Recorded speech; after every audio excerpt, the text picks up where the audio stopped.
Hi, Ken here, and I want to make this video to kind of give you guys an insight on my experience doing the M1 um, course and doing the M2 M1 exit test. So you should be aware that when you do go for your M1 test, I believe I'm going to Google this right now, but I believe I can never be sure about facts, but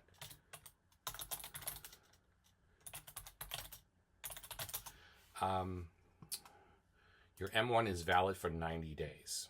So when I went in to do my M1, it was October, and there was very little time for me to make it out to spring of 2025 to finish my course. So luckily, I was able to sign up for a course in late October to finish the course and get my M2 exit. Some advice, and what I did was, to be honest with you, I did online M1 exams, and I repeatedly did that until I passed. And being a driver already, this helps.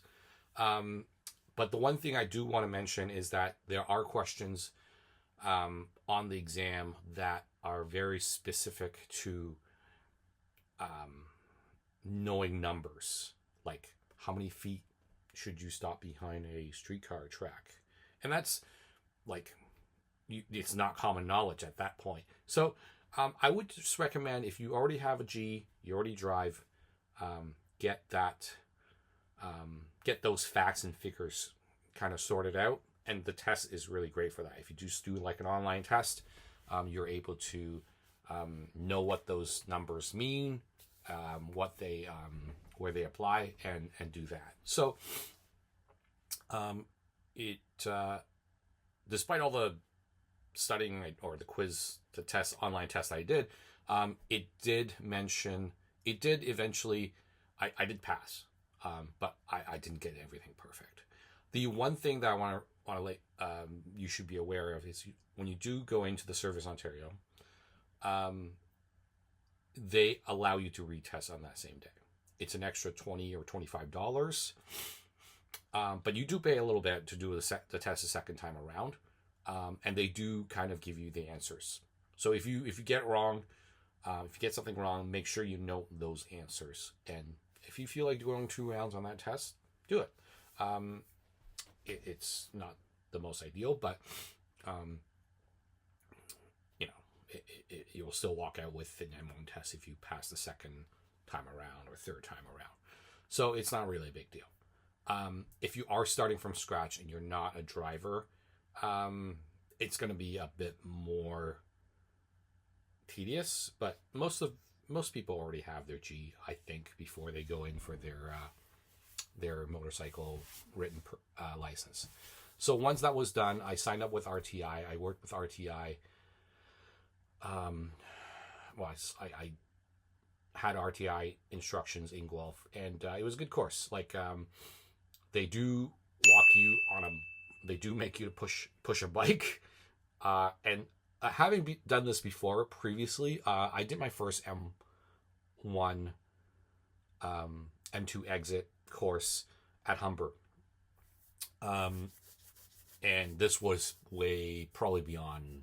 This is about 15 years ago, maybe. And it was a very similar experience.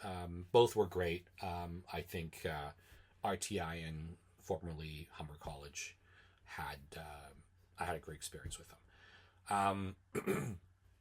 But they do make you push a bike right off the bat, and you do get a sense of how the bike handles, and it feels really heavy. To be honest with you, after having my Bullet 350, which is not a light bike by any means, it's 430 pounds. It's a heavy bike, and now that I've owned the Bullet 350, I've ridden, put 500 kilometers on it, and I've wheeled it out of the garage multiple times. I still have not put it on our trailer, which I know I'm gonna often do, but it's manageable once you are used to the bike. So if you are walking into these M2 exit courses, not very sure of how a bike should feel, don't be worried about it. One thing you want to do is just make sure that you're safe and you are adapting to the way the bike handles. And another thing I want to suggest is make sure that you try a variety of bikes. What was available to me there were some Suzuki 250s, Yamaha TW200. I really like the Yamaha TW200. That's the one I rode for the most part. I tried a Honda CB. It was a naked sporty bike, maybe a 125. I'm not quite sure, but I found the angle, the sitting, the reach to be kind of too far forward, like to the point where like my head felt like a battering ram at the front of the bike. I would have really liked to try more of the cruisery bikes, but some of the old guys got to them quick and they stuck to it. There wasn't a chance for me to get on and try those out. There are a couple of like Grom, I want to say they weren't Honda Groms, but they were like Honda Grom sized bikes. And I believe they were Suzuki. And they seemed kind of interesting. I did sit on them. They felt okay, but I didn't get around to rolling around on one of those. So about the M2 exit test, you start off with feeling the weight of the bike, and it's gonna make you use some muscles you're not familiar with, and not often. If you're not often dealing with hauling that kind of weight or supporting that kind of weight, it does take time to get used to. But once you're rolling, it usually looks like this. Like Friday night, you will have a sit down session, and mine was done online, and they often take. I did notice they often take attendance throughout and make sure that when you answer questions, they note your attendance, and they don't want you to kind of log on and pretend you're there. Okay, that's not the point of the course. You really, for the money you're paying, I believe I paid just under $500. You really ought to absorb this material, and that runs Friday night. So dedicate a weekend to this. Saturday morning, you start the ride, feeling the weight of the bike. By the end of Saturday, typically you would have done multiple exercises already, making turns, coming to an emergency stop, stop and go. You probably would have dived into a little bit of counter steering by then. And a lot of that course on Sunday is just getting you further familiarized with a lot of these exercises.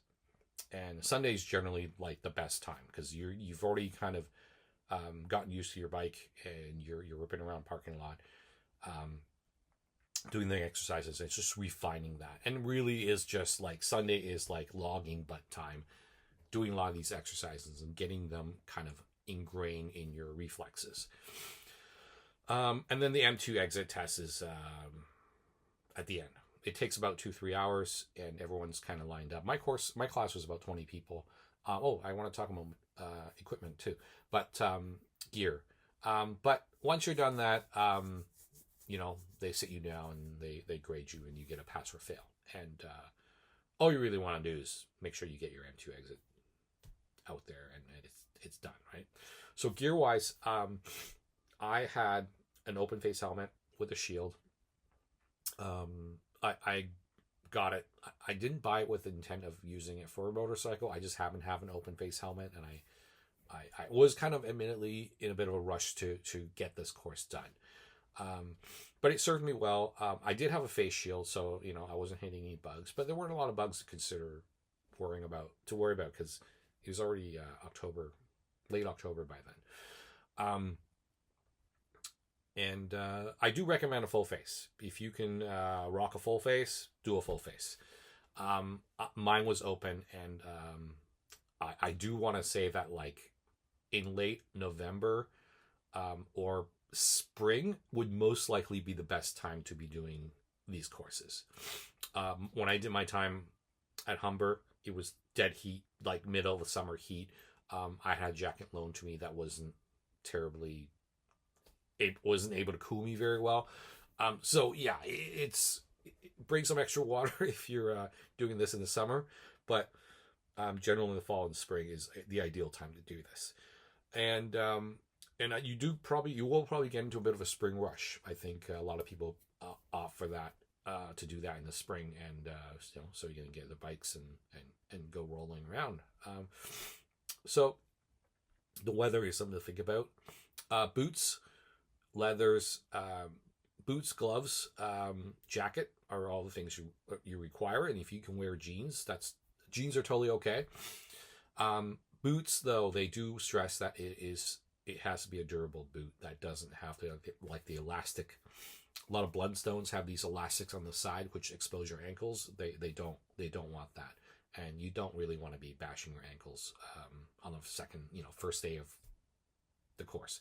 But to be sure, bring a couple extra pair of boots. And look, I'm assuming you might be making doing a makeshift way to get all this gear if you haven't rode before. And I did that. I bought a second.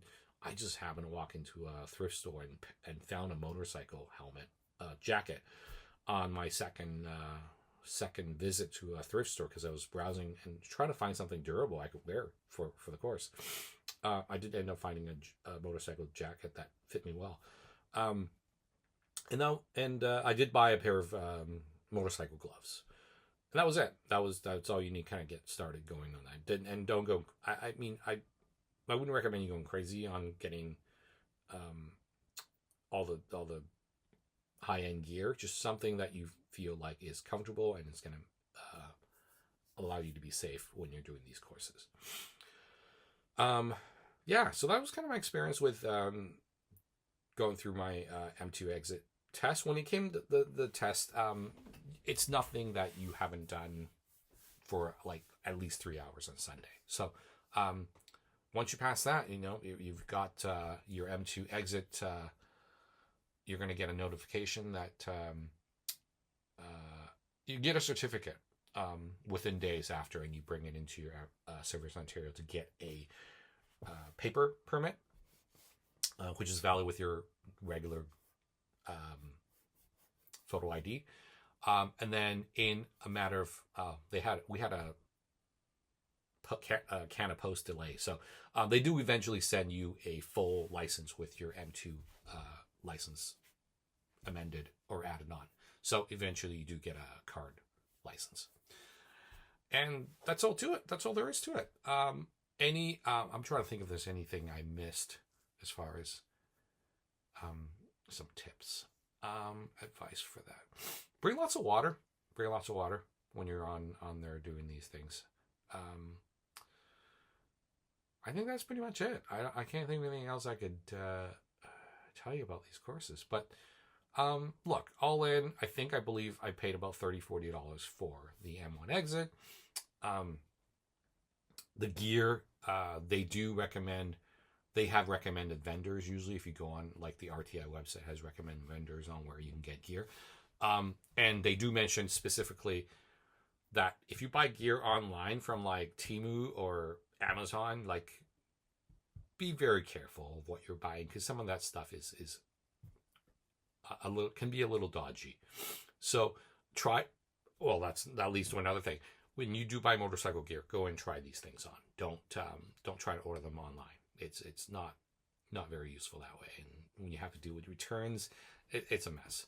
So yeah, try things on and make sure they do fit you well.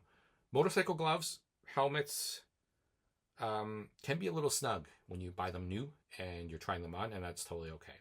When you buy a brand new motorcycle, the idea is that you do want it to be fairly snug, but not uncomfortable. Just snug, and they do loosen up over time, especially a motorcycle helmet and gloves. The leather will stretch out, and so get something that is snug, and it will most likely loosen over time. So I can't. Other than that, I can't really think of anything else. But when you are doing the course itself, trying to think of things that I saw that were a little dodgy. There were a bunch of guys that were kind of just they were just rear-ending each other's bikes on their bumpers with treating their tires like their bumpers, and that is just not acceptable. But they don't really put up with any of that. So don't think you can get away with any shenanigans when you're out there thinking it's a good time. So that's it. Yeah, if you have any questions, I'm happy to answer any of those. Sort of my experience with the M2 exit. When you do have your M2 exit, you have, I believe you have 5 years to go for your full M, and I intend to do that hopefully as soon as I can. You cannot achieve a full M right away. I think the waiting period is 18 months, so you gotta lock some time before you can do your full M.